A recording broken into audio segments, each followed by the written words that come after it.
praise you, O Israel, for I am Elohim, your Elohim. I find no fault in your sacrifice or your offerings of bulls and goats.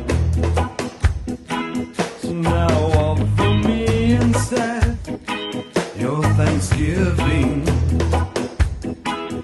and keep the vows that you've made with me.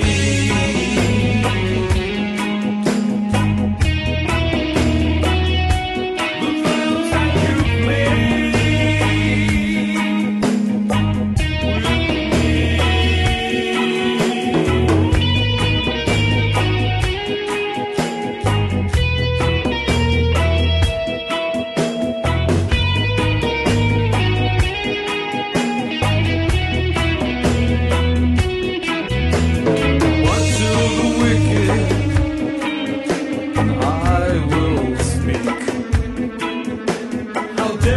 declare my statutes and take my covenants upon your filthy lips, your filthy lips.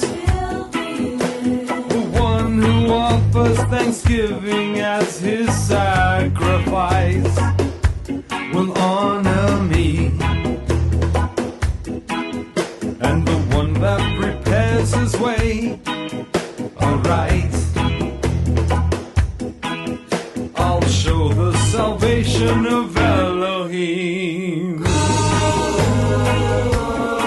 In the day of trouble, and I will deliver you. And you will honor me.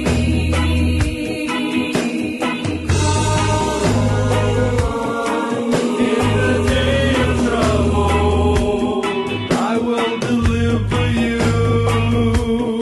And you will honor me.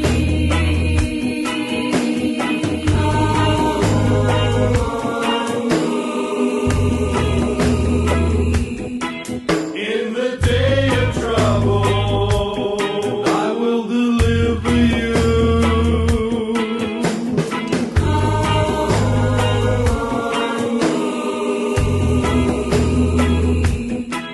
In the day of trouble, I will deliver you.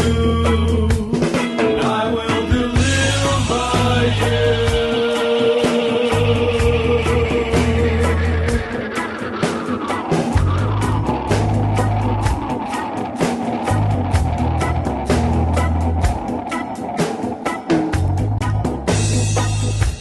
And I will deliver you. Elohim spoke and made earth. His glory continues to go forth. Give not your mouth to the wickedness, lest Adonai turn his ear in your distress. Gather the saints in his fortress. Mighty ones sound the trumpet. A fire shall devour before them. Among the cherubim and the seraphim, perfection and beauty. Out of Mount Zion. Out of Zion, yeah.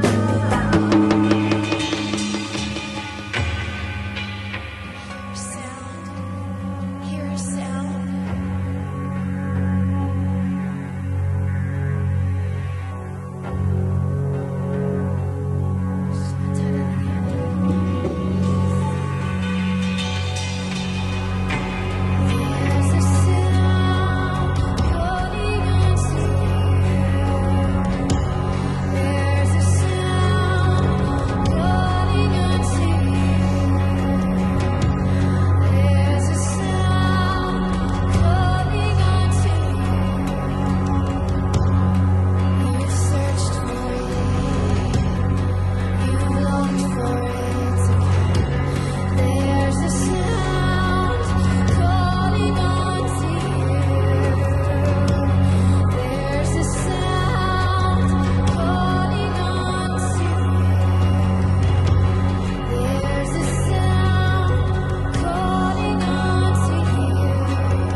So.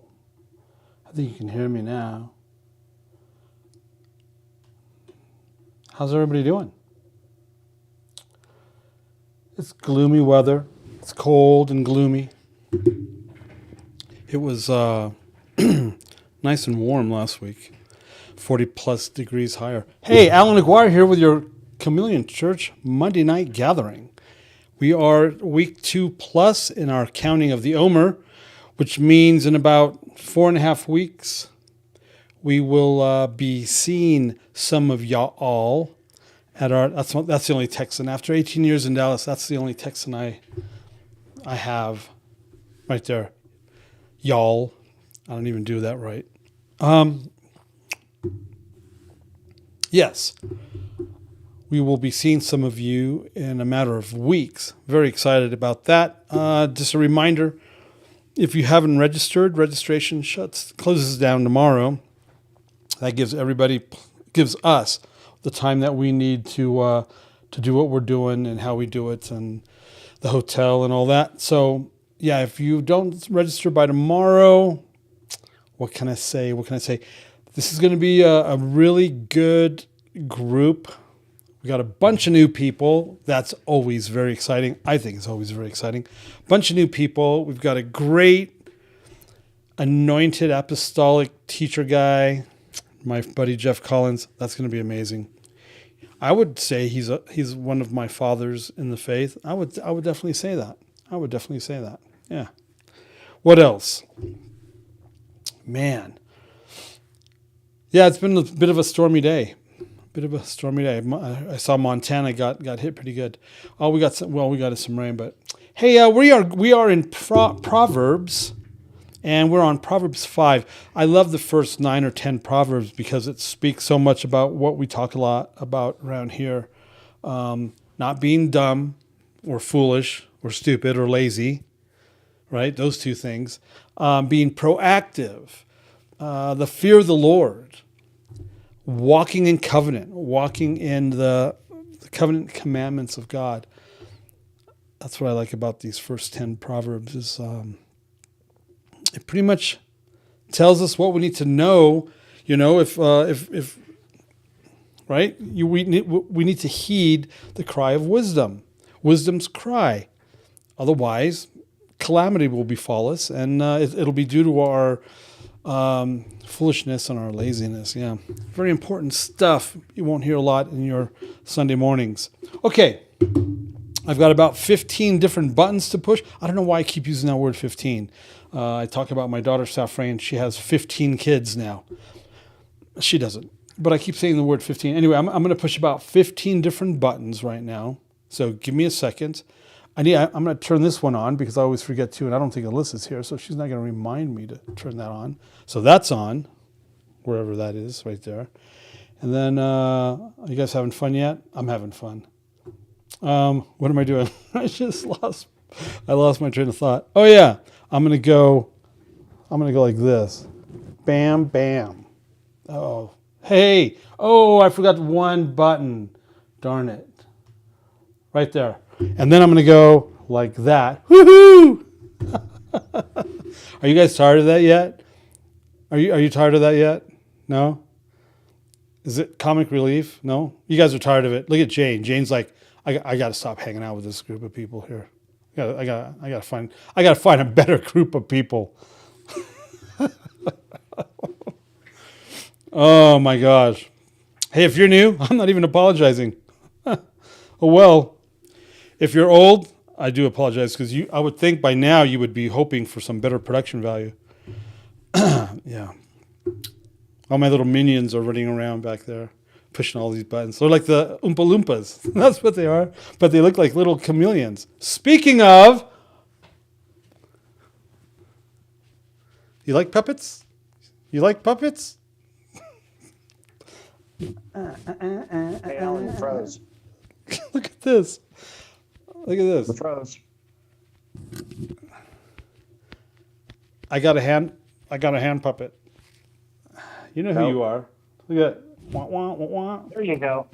Now you're back. Oh, I froze? Well, I froze because of this. Yeah, for about 30 seconds.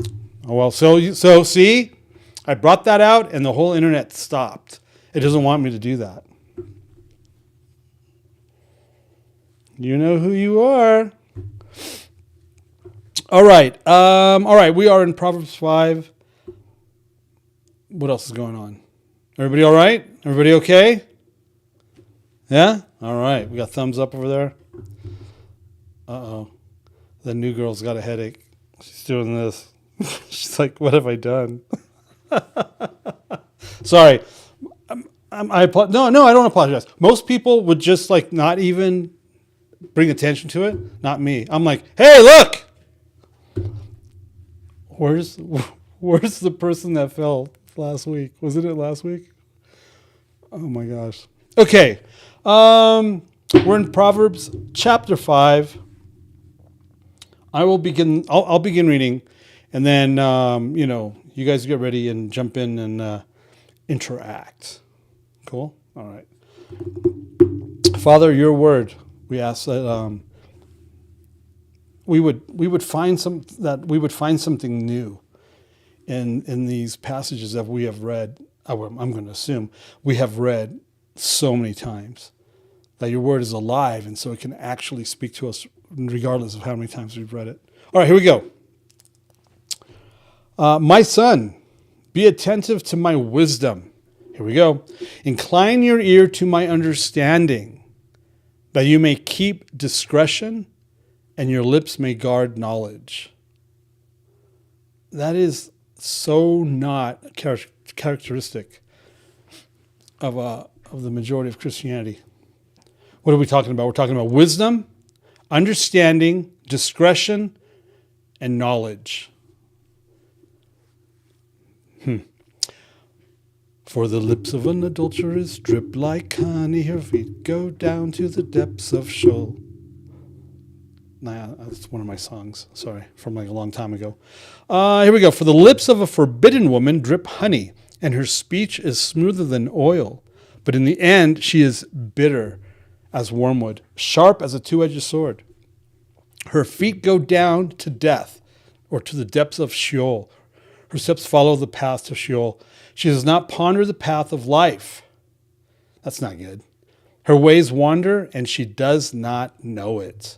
She's completely clueless to a certain extent of what it is that she's actually doing in the spiritual realm. But in the physical realm, I think they know what they're doing. And now, O sons, listen to me, and do not depart from the words of my mouth. Keep your way far from her, and do not go near the door of her house, lest you give your honor to others and your years to the merciless. Wow, that's not good. Lest strangers take their fill of your strength, and your labors go to the house of a foreigner. And at the end of your life, you groan when your flesh and body are consumed, and you say, how I hated discipline, and my heart despised reproof. I did not listen to the voice of my teachers or incline my ear to my instructors. I am at the brink of utter ruin in the assembled congregation.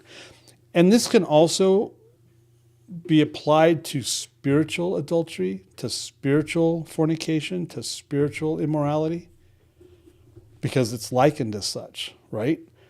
Anything that we do that might involve another god or a foreign god or whatever is likened as adultery, spiritual adultery.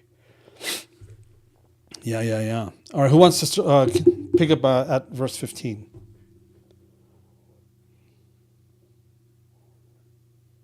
Oh, wow, here we go. I go. Got him. You got it, Frank? Yeah. It's Monday. Because it's Monday. It's Monday. I'm all refreshed. Came back from the beach. Oh, I don't want to hear it, dude. Oh, my gosh. That's so not cool. You're at the beach with the Tommy's Burger. That would be like the double whammy. Okay, here we go. Drink water from your own cistern. Flowing water from your own well. Should your springs be scattered abroad, streams of water to the streets? Let them be for yourself alone, and not for strangers with you. Let your fountain be blessed, and rejoice in the wife of your youth. A lovely deer, a graceful doe, let her breast fill you at all times with delight. Be intoxicated always in her love. Why should you be intoxicated, my son, with a forbidden woman? And embrace the bosom of an adulteress. For man's ways are before the eyes of the Lord, and he ponders all his paths. The iniquities of the wicked ensnare him, and he is held fast in the cords of his sin. He dies for lack of discipline, and because of his great folly, he is led astray. Alan, when I was 14 years old, I seen Rocky 1 for the first time. And there's a scene in there with Mickey telling Rocky, women weaken legs, or knees rather. Women weaken knees or something to that effect, right? Mm.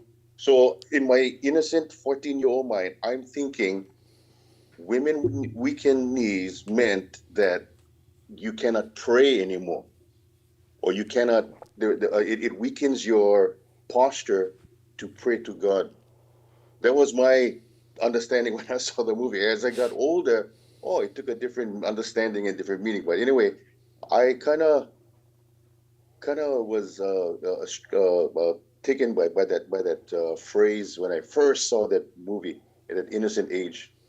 But just something that I wanted to throw in there. Right. No, it's a good connection. I mean, that's how he speaks to us, right? He speaks to us where we're at a lot of times and how we can hear it. Look at all these words about wisdom and being ensnared and trapped and not being wise, and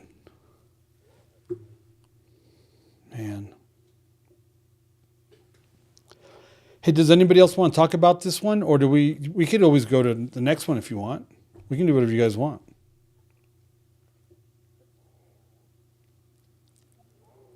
He dies for lack of discipline. One thing that popped into my head was back at the beginning where it brings up wormwood. I don't know if any of you guys have ever actually tasted wormwood, because it is a medicinal plant. It's like a root. Well, when you put it in a tincture, you can take it, and it's really good for like parasites and internal things.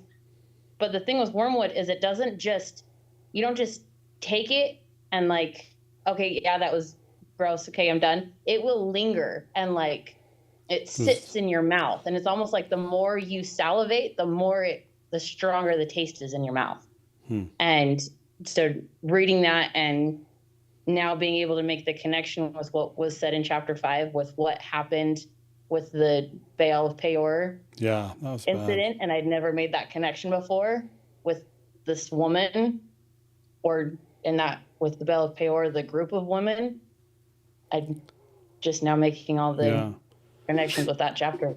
So the Baal of Peor thing, a lot of people don't understand, is after Balaam wasn't able to do anything as far as his cursings go, they came up with they devised another plan to ensnare Israel that's not really discussed.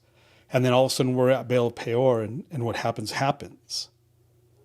And then we find out two chapters later, when Israel attacks them again, it mentions Balaam being killed, and it mentions how he was involved with this underhanded scheme to have Israel seduced at that festival with the Canaanite women.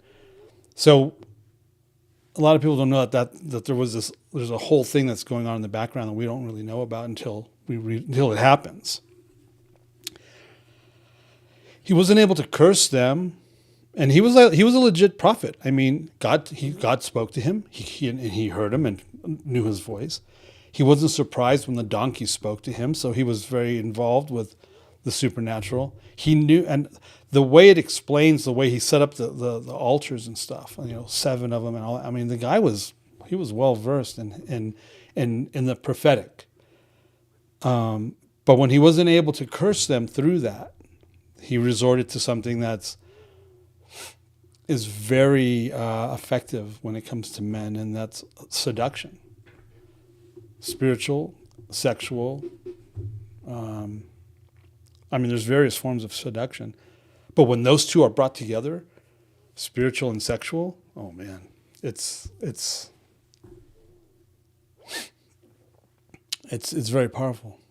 Very Has powerful. anyone seen the movie Munich? Which one? Munich?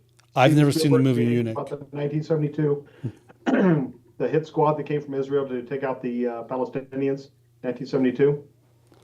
Oh, Munich. I thought you said Yeah. eunuch. Munich. Yeah, I saw that. Yeah. Very intense movie. Eric Yes, Bana, sir. the main actor. Just a bit of background there. So, 1972 Olympics, Yep. Jewish athletes were captured and killed, and the state of Israel, as it came out much, much later, sent a hit squad throughout Europe to take out not just the people who did this, but also the financiers and everybody else. Yeah. And Eric Bana, as the main actor, did a great job. And they've been on the road for about 8 months, been away from their families, and Eric Bana was married. And a number of assassins have been sent out to take out the hit squad and failed. And finally, one time, after being on the road for a long time, unbeknownst to the Israeli assassins, a beautiful lady was sent to seduce them. And she met Eric Bana in a bar and tried to seduce him, and he just barely walked away.